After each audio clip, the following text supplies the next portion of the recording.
Welcome back, everybody, and I hope you guys have had a wonderful, or, well, as good as it possibly can be time between now and our last meeting. Today is December 21st, 2024, and today is, I think, officially the winter solstice. I can't remember if it was actually yesterday. There's my brain. Either way, regardless of what you're celebrating or not celebrating today, I hope that it was a good day, and I hope that good days continue to follow.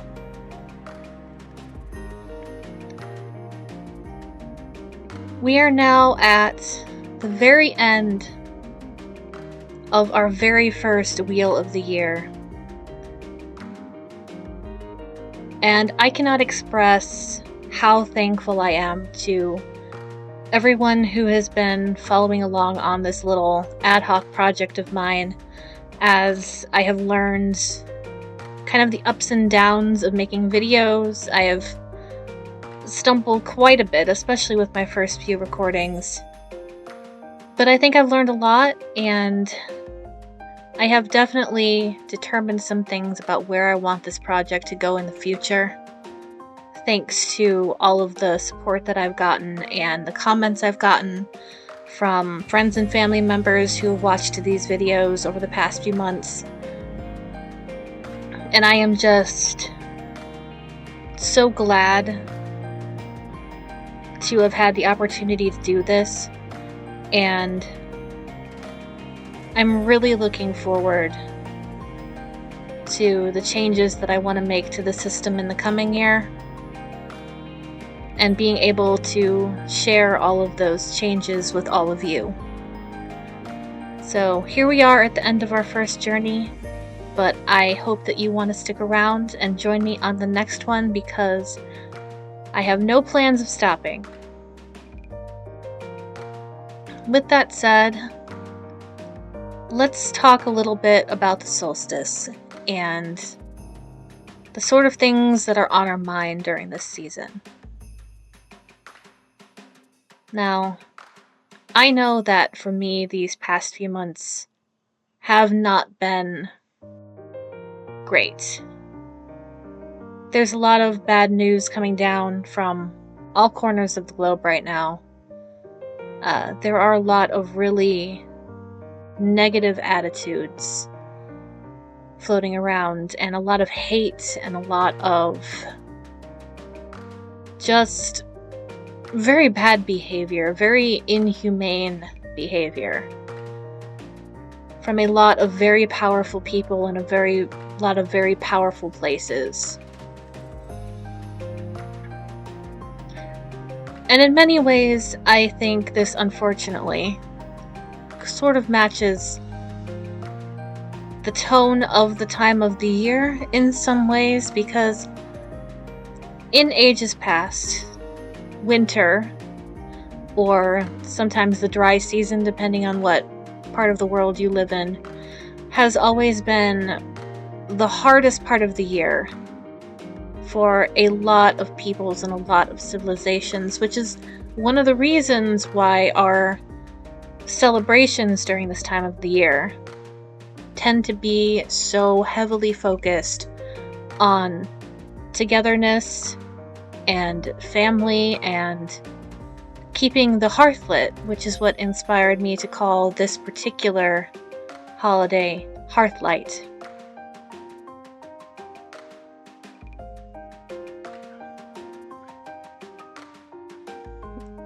Now, my people originally come from the north.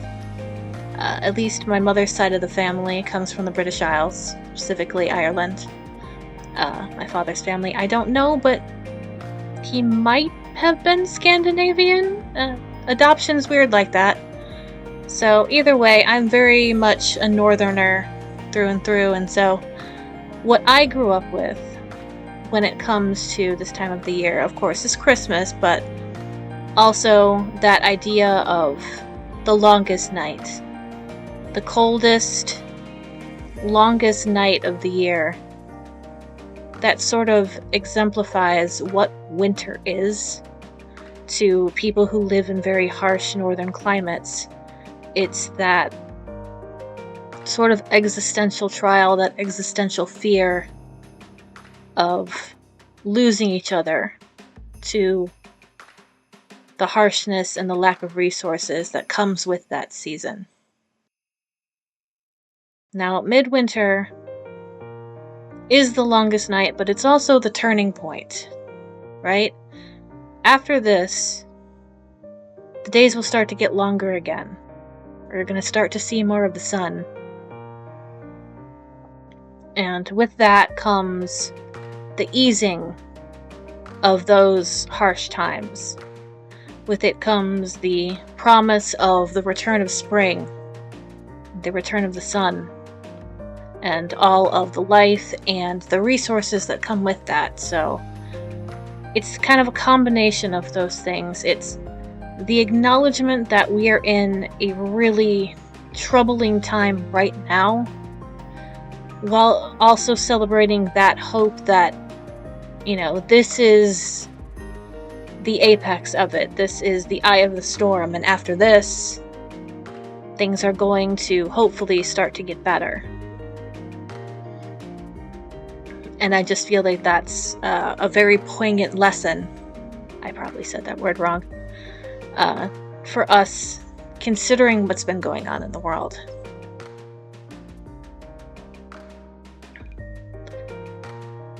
My memories of solstice traditions, as well as the things that I've learned in my research, as I try to piece together what I want the Zephyr Lapis Wheel of the Year system to be, is this idea of celebrating the connections that we have, whether they be blood-related, family of choice,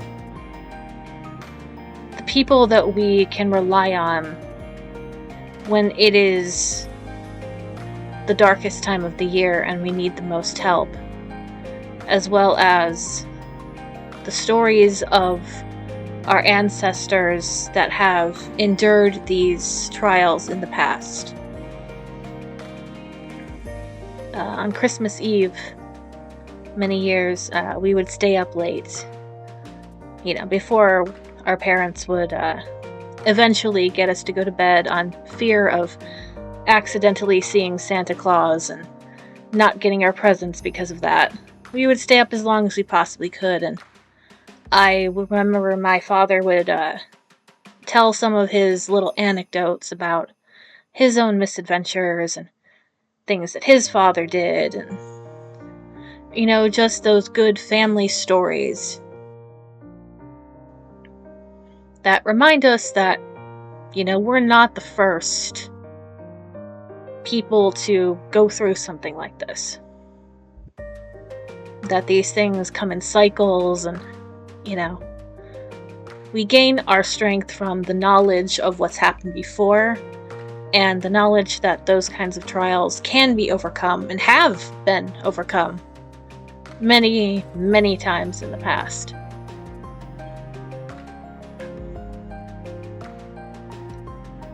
Which is why I dedicate the idea of Hearthlight to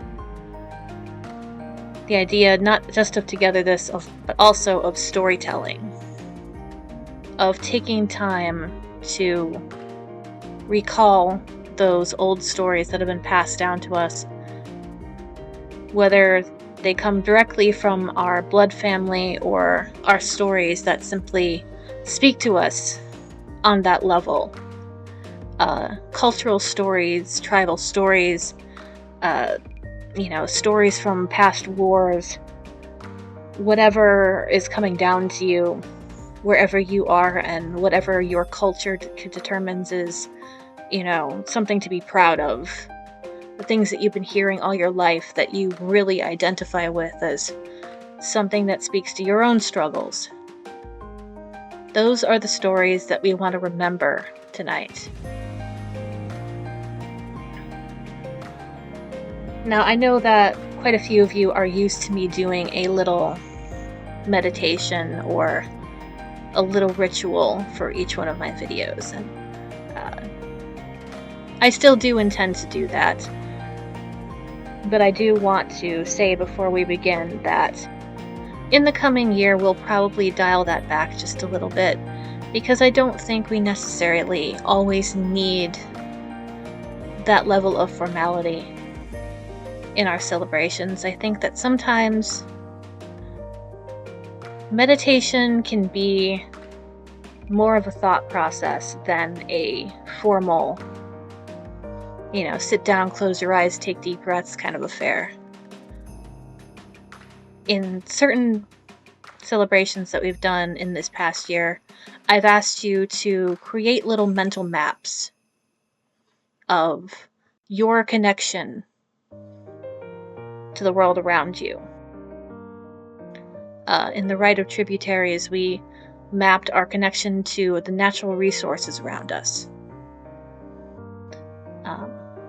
And I've asked for similar things since then, and that's what I would like each and every one of you to do tonight.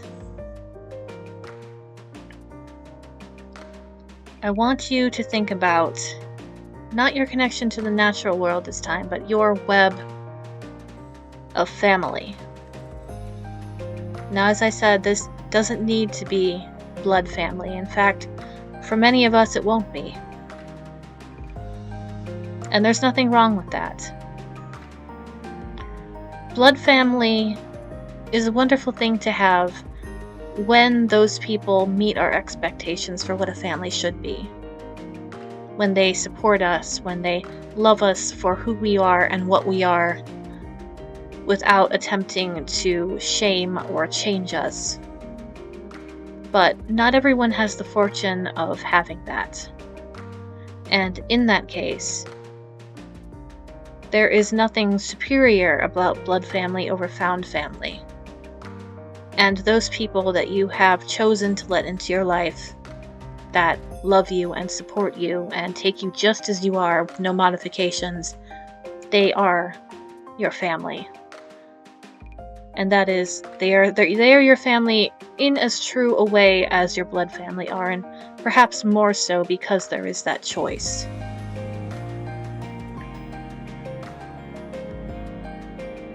I want you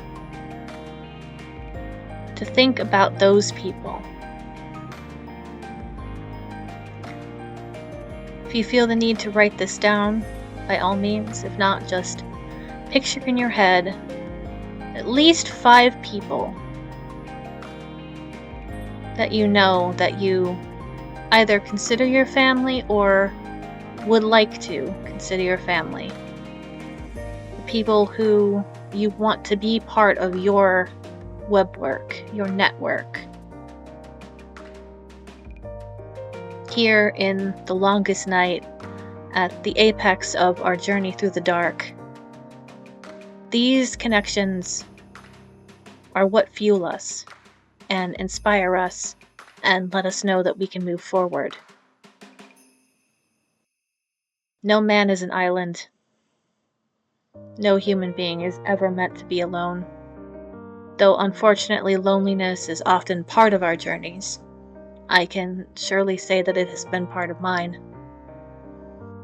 I hope that each of you also has those who you can reach out to in those dark times and feel secure and feel seen with. And if for any reason you don't currently have that, I hope that we all find it in the coming year. Think of who you can for now. And then think about the connections that those people also have. Just as you are connected to them, they're connected to you, they're connected to others. Those others are connected to even more others. And like this, the web work runs in between each and every one of us.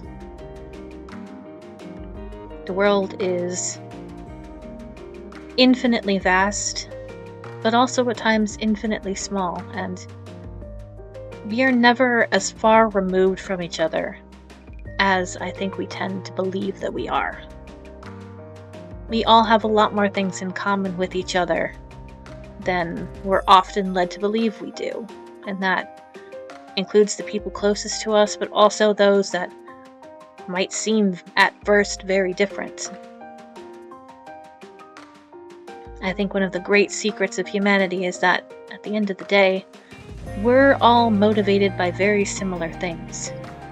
The differences are just in how we internalize those things, how we frame them, in order to make them make sense within the context of the world, insofar as we have been taught to view it. And that can come down to the culture that we were raised in, the lessons that our parents and teachers taught us, or didn't teach us, in the negative and positive experiences that we've had with other people. All of these things shape the rules that we've adopted for ourselves, that create that framework. But sometimes I think it's worth reminding ourselves that our frameworks can be challenged and that sometimes need to be challenged. To remind ourselves that we all share certain struggles with others. We are all here in this long night together, whether we like it or not. And the world is enriched when we acknowledge this webwork that we all live within. Every person has an inner hearth.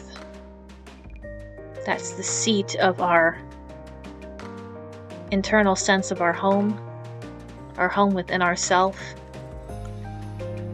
and also our way of reaching out into the world. If we think of each of these hearths as a fire in the dark,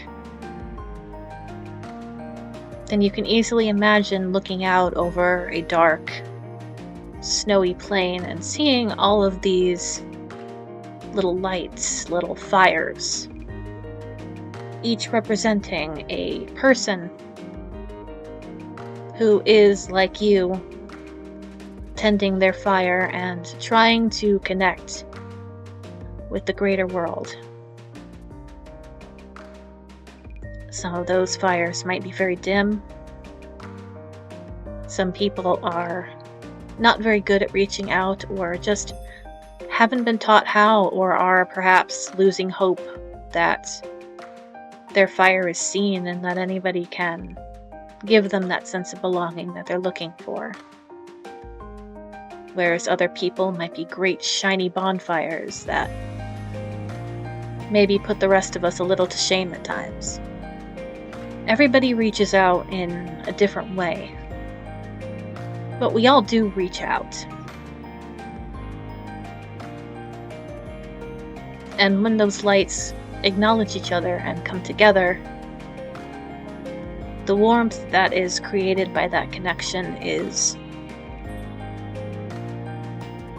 something that can serve to keep all of us going, even when things look very, very grim.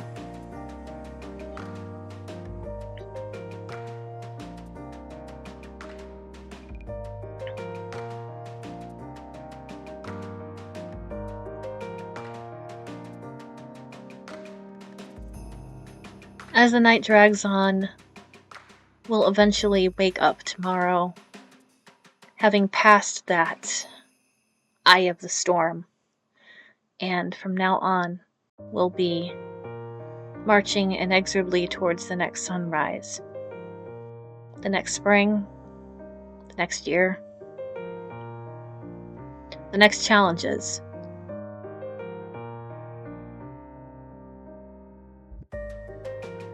Things don't ever really end.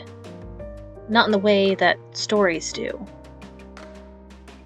But as we reach the end of every cycle, we can sit and contemplate all of the things that we've learned over the past year, both about ourselves, about the world around us, about what our place in the world is.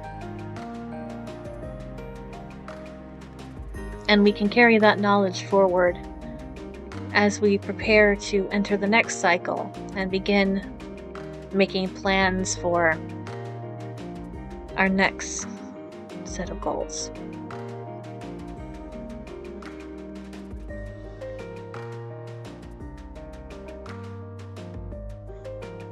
If you can, take some extra time tonight to just sit with your fire, sit with your loved ones, pay some extra attention to those bonds that we all share.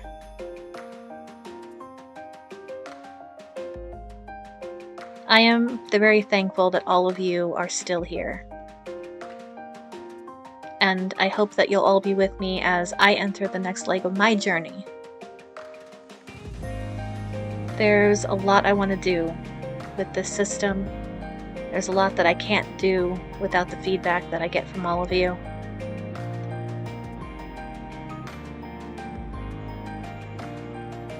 Until then, I hope everyone has a wonderful Hearthlight,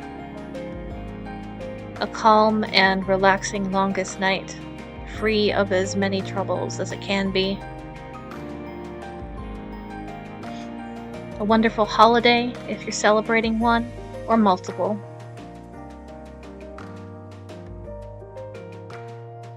And a peaceful and happy new year. Thank you for joining me tonight. I'll see you all next time.